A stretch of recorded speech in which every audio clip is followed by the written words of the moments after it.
केंद्र सरकार और भारतीय जनता पार्टी के कड़े रुख के बाद मसरत आलम को गिरफ्तार किया गया है, लेकिन सर जो मैसेज गया है, आखिर 3 दिन का वक्त क्यों लग गया है? ये डिसीजन लेना था, ये पहले भी लिया जा सकता था। आपकी बात का संज्ञान लेते हुए पॉजिटिवली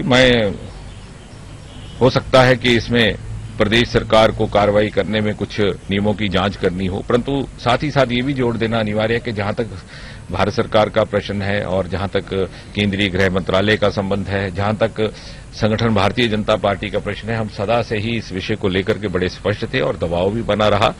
और मुझे लगता है कि इस अनुभव के बाद जो दूसरा दल है पीडीपी, उनके नेतृत्व के भी ध्यान में ये बात आ जाएगी कि इन विषयों को लेकर के विलंब करने से हानि पहुंचती है, जैसे आप कर रहे हैं, और आगे से इन स्थितियों में और इन परिस्थितियों में विलंब करना उचित नहीं है। सर, नेशनल सिक्योरिटी का मुद्दा है और राम माधव जी, जिनकी भूमिका बहुत अहम रही थी वहां की सरकार बनाने में, वो बार बार ये कह रहे हैं कि इस तरह के काम जो है नहीं होने चाहिए। बराबर की हिस्सेदारी है आप लोगों की, आगे आप लोग ये इंश्योर करेंगे कि इस तरह की जब भी घटनाएं हों जो नेशनल सिक्योरिटी से जुड़ी हों, उसमें इंस्टेंट डिसीजन हो? निश्चय ही। और जैसा कि आपने कहा कि हमारे केंद्रीय नेतृत्व के नेताओं ने भी ये बात स्पष्ट की है, एक बार नहीं अनेकों बार की है। Zero tolerance for terrorism, zero tolerance for separatism, अलगाववाद और देशभक्ति को लेकर के ही हमारे संगठन का जन्म हुआ था, प्रेरित हुआ था। श्यामा प्रसाद मुखर्जी का बलिदान जम्मू कश्मीर की भूमि पर हुआ। हम उस बात को कैसे भूल सकते हैं? और यदि भूल जाएं तो एक पाप है।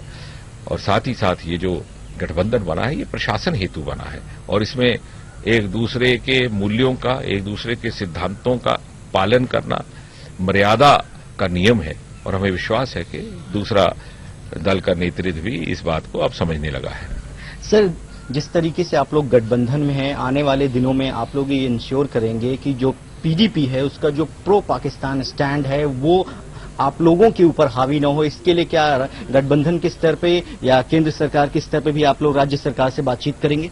संगठन की ओर से ये सदा ही स्पष्ट कर दिया गया है, पहले भी कहा गया हमारे नेतृत्व की ओर से, कि गठबंधन की जो भी गतिविधि होगी वो न्यूनतम कार्यक्रम अर्थात कॉमन मिनिमम कोर प्रोग्राम के अंतर्गत भीतर होगी और उसकी सीमा रेखा का पालन करना दोनों के ऊपर एक प्रकार की बंदिश रहेगी। चलिए, ये थे डॉक्टर जितेंद्र सिंह, जिनका कहना है कि अलगाववादियों के साथ सख्त रुख अपनाया जाएगा और आगे से कॉमन मिनिमम प्रोग्राम के तहत जो सरकार का गठन हुआ है उस पर पूरा ध्यान रखा जाएगा।